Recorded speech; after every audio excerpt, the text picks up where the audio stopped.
Alors ça pourrait être barbant, une vidéo sur l'hygiène et la santé. Et pourtant, c'est le sujet le plus important dans l'alimentation. Que ce soit à la télé, sur le net ou bien même dans la vie réelle, il semblerait que peu de personnes aient beaucoup de notions d'hygiène.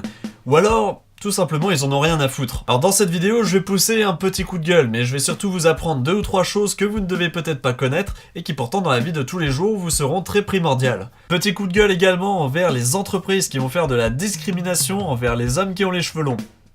Oui, comme moi. Mais ça, je vais vous expliquer tout ça après le générique.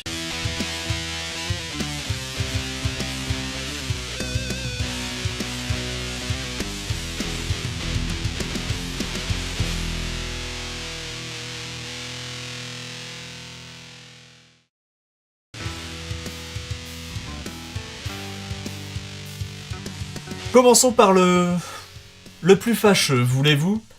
Parlons des œufs. D'après vous, d'où viennent les œufs? Non, alors je ne vous demande pas qui est apparu le premier. Bien évidemment, vous allez me répondre la poule.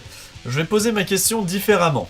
À votre avis, d'où viennent les œufs de la poule? Et oui, il sort de son cul, bordel! Du coup, vous imaginez bien que c'est dégueulasse en soi.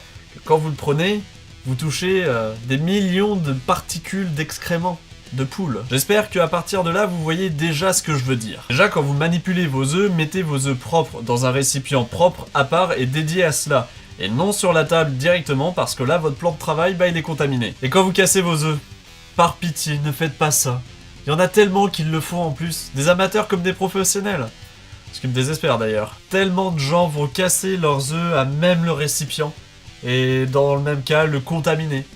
Bah oui, parce que vous prenez votre œuf, vous le mettez en contact avec votre récipient, toujours avec la merde de la poule sur l'œuf. Et donc vous allez mettre la merde sur votre récipient. C'est aussi con que ça. Mais pourtant, on l'a fait de nombreuses fois, hein. On n'en est toujours pas mort. Oui, mais pour plusieurs raisons. Déjà, tu as des défenses immunitaires, des anticorps qui vont se battre et lutter contre ça. Donc au pire des cas, tu auras juste une méga chiasse du Niagara. Mais ça par contre, vaut mieux éviter d'être un nourrisson ou une personne âgée, parce que forcément ton corps se défend moins bien. Et donc a plus de chances de choper une intoxication alimentaire. Et la deuxième raison, c'est que pour la plupart d'entre vous, vous allez cuire votre préparation, et qu'à partir de 85 degrés débute la pasteurisation, qui va tuer une grosse partie des germes pathogènes. Sauf pour la crème anglaise, parce que la crème anglaise, on la pasteurise pas vraiment. Y a pas trop le temps pour ça, donc faut faire attention avec. Alors vos œufs, vous allez forcément les casser sur un petit coin de votre plan de travail. Ça, vous n'y pouvez rien. Mais par contre, dès que ceci est fait, n'oubliez surtout pas de désinfecter votre plan de travail. Et quand vous avez fini de manipuler les œufs, lavez-vous surtout bien les mains et ne retouchez pas du matériel avant. Si vous cassez vos œufs, que vous touchez un couteau et que vous vous lavez les mains, bah forcément le couteau sera contaminé. Vous y aurez pas pensé et bah intoxication alimentaire. Ah oui, autre chose.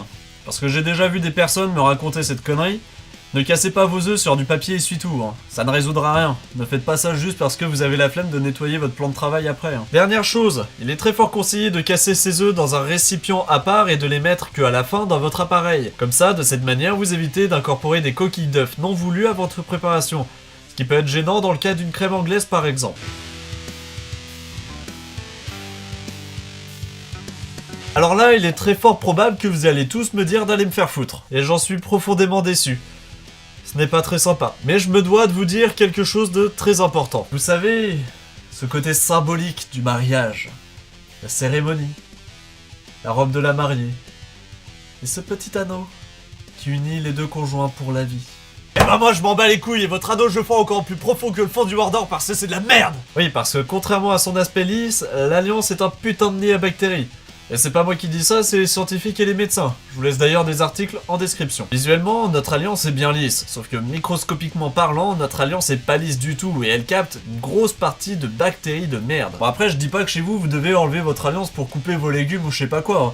Après tout, c'est pas mes gosses qui boufferont vos bactéries. Hein. Mais par contre, si vous êtes professionnel, s'il vous plaît quoi, enfin, juste, enlevez-la. En plus, ça vous évitera de la perdre. Mais tu comprends pas, il faut jamais enlever son alliance, c'est pour le respect de son conjoint.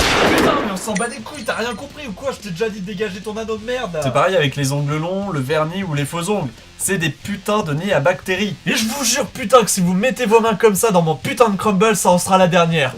Et la prochaine fois, vous essayerez avec vos pieds. Alors les tatouages, même si j'en possède pas moi-même, ça me fait chier de le dire, mais d'après l'étude que je vous ai mis dans la description, il semblerait qu'il y ait encore des risques alimentaires avec, donc faites bien attention. Ah oui, il y a une dernière chose que l'on ne soupçonnait pas aussi avant, la planche à découper. Bah ouais. Tout comme l'Alliance, la planche à découper n'est pas lisse du tout. Bah forcément, vous creusez des putains de tranchées quand vous coupez votre pain.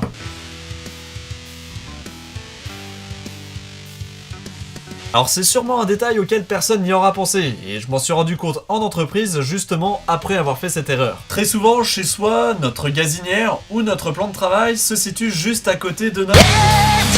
Vous savez là, ce grand bac avec un tuyau qui crache de l'eau. On s'en sert généralement pour nettoyer sa vaisselle. Vous avez jamais pensé que quand vous vous lavez les mains ou que vous frottez votre assiette, il pouvait pas y avoir des petites particules d'eau sale qui allaient rejoindre votre crème pâtissière qui est en train de cramer sur votre gazinière à côté? Et pourtant, c'est clairement possible. Vous savez, on ne voit pas tout. Un exemple, vos chiottes. Alors vous vous en doutez sûrement pas parce que vous nettoyez votre lunette de toilette, j'imagine très bien. Et peut-être même parfois votre interrupteur et votre poignée de porte assez souvent. Enfin du moins je l'espère pour vous. Hein. Et quand vous tirez votre chasse d'eau avec la lunette de remontée, des millions de micro-particules d'excréments voyagent tout autour de vos toilettes. Vous aurez presque plus de merde sur votre mur que dans votre propre cul. Et en plus si vous avez la bouche ouverte...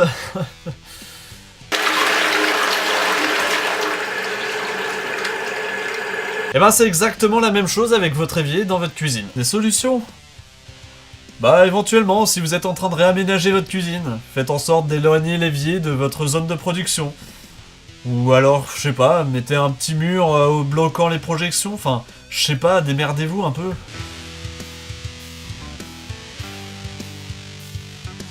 Alors ce n'est pas la solution à tout, mais c'est l'une des meilleures solutions pour travailler dans un endroit le plus hygiénique possible, qui est donc de désinfecter tout votre matériel et votre zone de production possible. On n'a pas besoin d'utiliser une dizaine de produits pour ça, en fait, juste du vinaigre blanc suffit. Et personnellement, j'en utilise à chaque fois, pour mes récipients, mes fouets, mes couteaux. Je mets tout ça dans une petite pompe, comme ça, et j'en fous partout. Et n'ayez crainte, hein, ça ne donne pas le goût du vinaigre à vos préparations.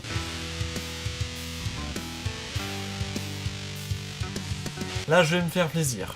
Là, je vais m'amuser à tous vous démonter.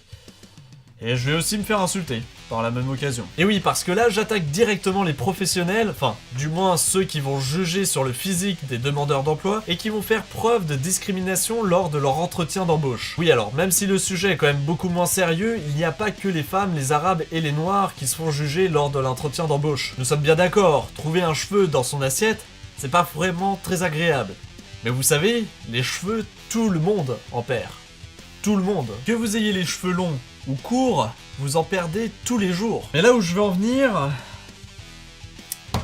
Mais elle est où votre putain de logique? En entreprise, je vois énormément de femmes aux cheveux longs travailler juste avec une queue de cheval, une casquette ou un calot. Alors que quand il s'agit d'un homme, oh mon dieu, non, s'il vous plaît, pas ça. Ça fait sale. Et ben, laissez-moi vous dire que dans ce genre de situation, vous savez, il existe des charlottes. Vous savez là, ce petit bout de tissu là, qui ressemble un peu à une méduse. Ça c'est juste génial. Vous pouvez avoir les cheveux longs et jamais vous en retrouverez dans votre travail. Ça fait 3 ans que je la porte et j'en ai jamais retrouvé dans mes pains. Mais attention, hein, faut pas la mettre n'importe comment, hein, faut pas la mettre comme ça. Hein. Attendez, je vous montre.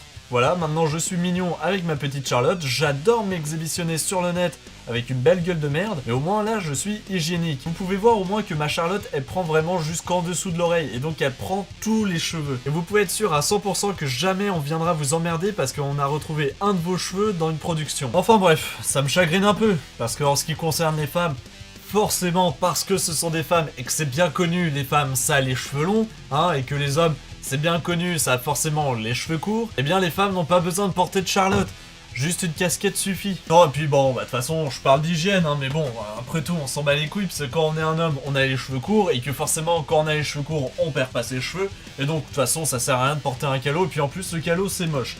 Donc, j'ai envie de vous dire, on parle d'hygiène, mais on n'a même pas besoin d'appliquer les règles. Putain, c'est pourtant ce qu'on apprend lors des premières heures en apprentissage. Si un jour je devais avoir une entreprise alimentaire, avec moi ce serait obligation de porter une Charlotte pour tout le monde. Et même pour les chauves, hein.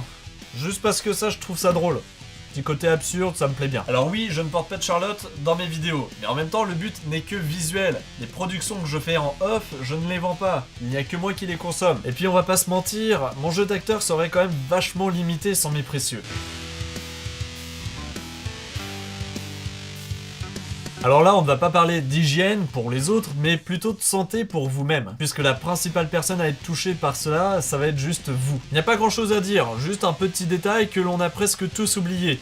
Sauf nous les professionnels en boulangerie et en pâtisserie, parce que forcément on y est confronté tous les jours. Quand vous travaillez le sucre glace, la farine ou la fécule, n'oubliez pas que ce sont des particules très légères et donc volantes. Et que même si on ne s'en aperçoit pas, ces particules peuvent s'infiltrer dans votre cavité buccale et créer des caries. Alors on aura très légèrement survolé le sujet, parce que concernant l'hygiène alimentaire, il y a quand même 100 fois plus de choses à dire. Si cette vidéo vous a plu et que vous aimeriez en savoir plus, n'hésitez pas à me le dire en commentaire. Peut-être que je pourrais prendre le temps d'en faire une autre, même si aujourd'hui ce n'est pas encore prévu dans mon programme. Mais de toute façon, je disséminerai un petit peu partout comme ça dans les vidéos quelques infos en plus. Et j'espère que grâce à cette vidéo, beaucoup auront changé leurs habitudes hygiéniques. On en parle très peu dans les médias, sauf pour Lactalis par exemple, parce que c'était une information d'ordre national. Mais des intoxications alimentaires surviennent encore de nos jours. J'espère quand même que cette vidéo vous aura plu et j'attends avec impatience vos retours dans les commentaires en pouce rouge ou en pouce bleu. Et si vous pensez que c'est nécessaire, n'hésitez pas à partager cette vidéo à vos amis. Quoique, bah, ça pourrait peut-être les vexer un petit peu. Enfin moi je m'en fous, hein, c'est juste pour mon référencement, hein, ça peut être bien. Bref, sur ce, je vous dis à la prochaine. Tchuss!